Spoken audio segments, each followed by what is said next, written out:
참미예수님, 매일 강론을 올리는 집사 파더입니다. 오늘은 2020년 7월 3일 성 토마스 사도 축일입니다. 매일 미사에 나와 있는 토마스 사도의 내용을 보면 12제자 가운데 하나이며 이름의 뜻이 쌍둥이라는 의미를 지녔다고 합니다. 갈릴레아 출신의 어부였고 매우 강직한 제자로 이야기합니다. 또한 강한 불신의 상징으로 표현되곤 합니다. 이러한 토마스는 인도에서 선교 활동을 하다가 순교한 것으로 전해지고 있습니다. 오늘 일독서는 에페소서 2장 19절에서 22절의 말씀입니다. 에페소 공동체는 바오로 사도가 2차 선교 여행과 3차 선교 여행에서 갔었던 장소입니다. 약 50년에서 58년 사이에 방문한 것으로 알려져 있습니다. 이 에페소 공동체는 그리스 문화권에 있었고 아르테미스 신을 믿고 있었습니다. 그곳에서 바오로는 하느님을 전하게 됩니다. 바오로 사도가 에페소 공동체에서 선교를 한 부분에서 재미있는 논증 방법을 찾아볼 수 있습니다. 바오로는 에페소에서 믿고 있는 신들을 해와 달과 별처럼 하나의 우주적인 실체로 표현합니다. 그리고 유다인들이 믿고 있는 율법과 율법을 수호하던 사람들도 우주적인 실체로 상징화하며 대화를 이끕니다. 그 이유는 이러한 상징화가 그리스 문화권에서는 낯설지 않은 표현이었기 때문입니다.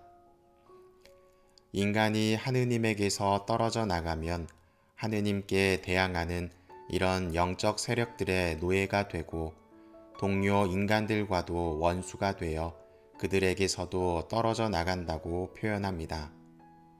유다인과 이방인들 사이의 적대감을 이렇게 설명하고 있습니다. 이러한 적대감을 해결해 주시는 분이 바로 중재자 예수 그리스도이며 그리스도를 통해서 하느님 안에 하나 될 때 해결될 수 있다고 전합니다.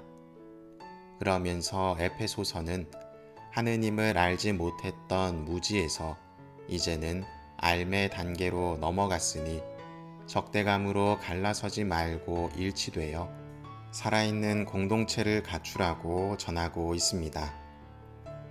그래서 에페소서에서는 몸, 건물, 부부에 이르는 세 가지 표상을 사용합니다.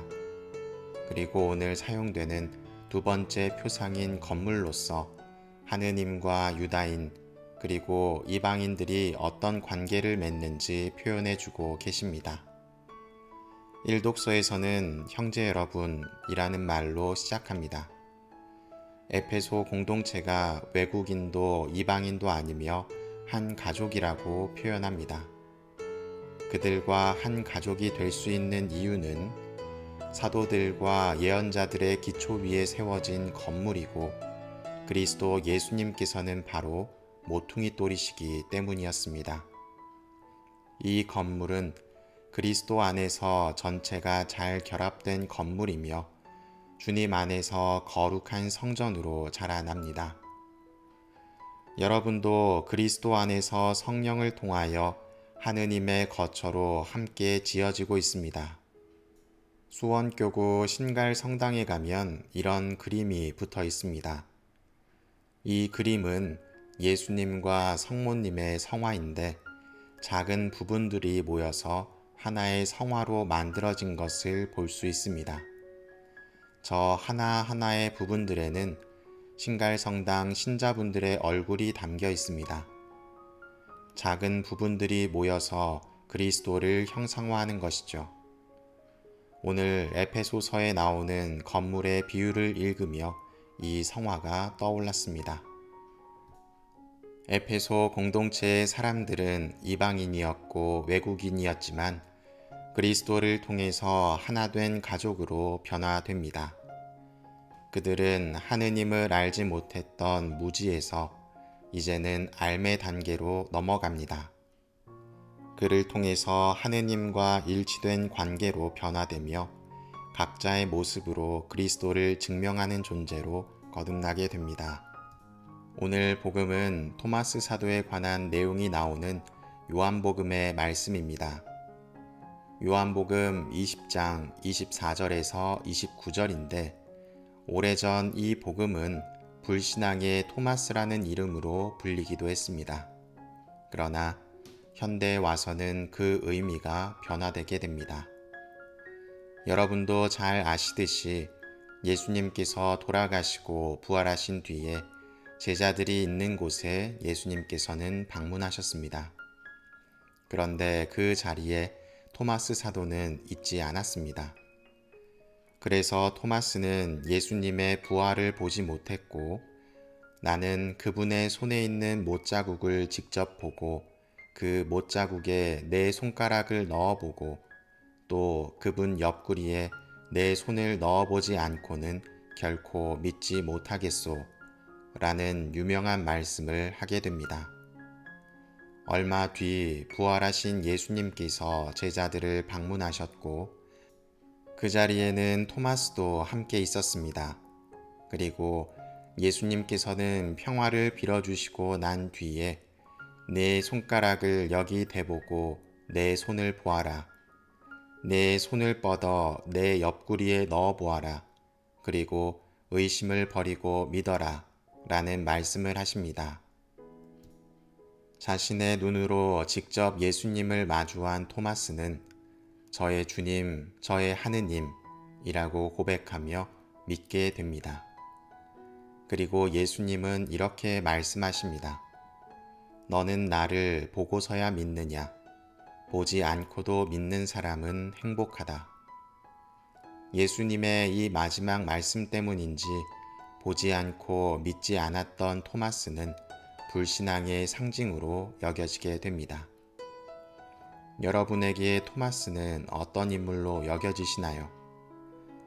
토마스는 앞뒤가 똑같은 사람인 것 같습니다. 굉장히 솔직한 사람인 것이죠. 그리고 자신의 신념에 대한 확신도 있어 보입니다. 우리 주변에 이런 분들이 있습니다. 고집을 부리다가도 누군가 확실한 이야기를 하게 되면 자신의 주장을 내려놓고 입장을 바꾸는 사람. 그런데 반대로 이런저런 주장을 주고받는 과정을 옆에서 지켜보며 이러지도 저러지도 못하며 말 한마디도 못하고 침묵으로 일관하는 사람. 그리고 결과가 나오면 마치 원래 자신의 생각인 것처럼 동조하는 모습을 보이는 사람. 신앙인에게 어떤 모습이 하느님을 알아가는데 더 필요할까요? 토마스는 예수님을 알아가는데 눈치를 보지 않습니다. 그리고 예수님에 대한 확신을 가지고 있던 인물이었습니다. 요한복음 11장 16절에 예수님께서 당신을 해치려고 했던 베타니아 마을로 가시려 하자 이를 만류하던 다른 제자들과 달리 토마스는 우리도 스승님과 함께 죽으러 갑시다 하고 용기를 보여주었던 사람입니다. 오늘 복음에서도 나타나듯이 자신이 보지 않은 것은 믿지 못하겠다고 당당하게 의견을 표출하지만 눈앞에 예수님을 마주하자 못자국과 옆구리에 손을 넣어보지 않고서도 바로 자신의 입장을 바꾸게 됩니다. 토마스가 지녔던 의심은 확신으로, 확신은 믿음으로 변화되게 됩니다. 요한복음 시작에 보면 한 처음에 말씀이 계셨다. 말씀은 하느님과 함께 계셨는데 말씀은 하느님이셨다 라고 시작합니다. 요한복음서의 저자에게 말씀은 하느님이시며 예수 그리스도이셨습니다. 다른 복음서인 마테오복음 16장 16절에 나타나는 베드로의 고백을 보면 너는 나를 누구라고 생각하느냐 라는 질문에 스승님은 살아계신 하느님의 아들 예수 그리스도이십니다 라고 고백합니다. 오늘 토마스의 고백은 사실 요한복음서의 저자가 공동체에게 주고자 했었던 핵심적인 메시지를 대신 전달했다고 볼 수 있습니다. 요한복음서의 저자에게 예수님은 나의 주님, 나의 하느님이셨던 것입니다. 바로 말씀이 사람이 되신 하느님, 그리스도이신 것입니다. 토마스는 의심에서 믿음으로, 그리고 베드로가 그리스도라고 고백했던 것과는 달리 하느님이란 고백으로 요한복음서는 마지막 내용을 향해 나아가게 됩니다.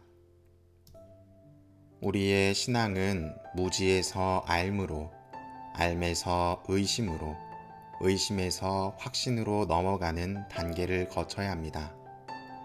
모를 때는 죄가 아니지만 알게 되었을 때는 믿어야 합니다. 그러나 믿음으로 가는 과정에 맞이하는 의심은 절대적으로 필요합니다.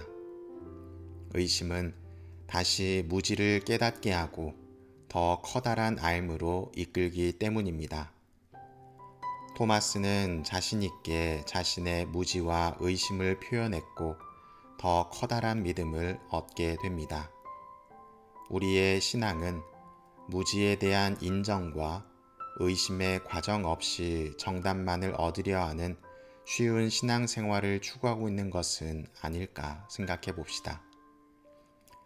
영화를 보더라도 과정이 없다면 결말은 의미가 없습니다. 나의 신앙이 꽃피울 수 있도록 많은 의심과 알의 영역을 펼쳐 나가시기 바랍니다.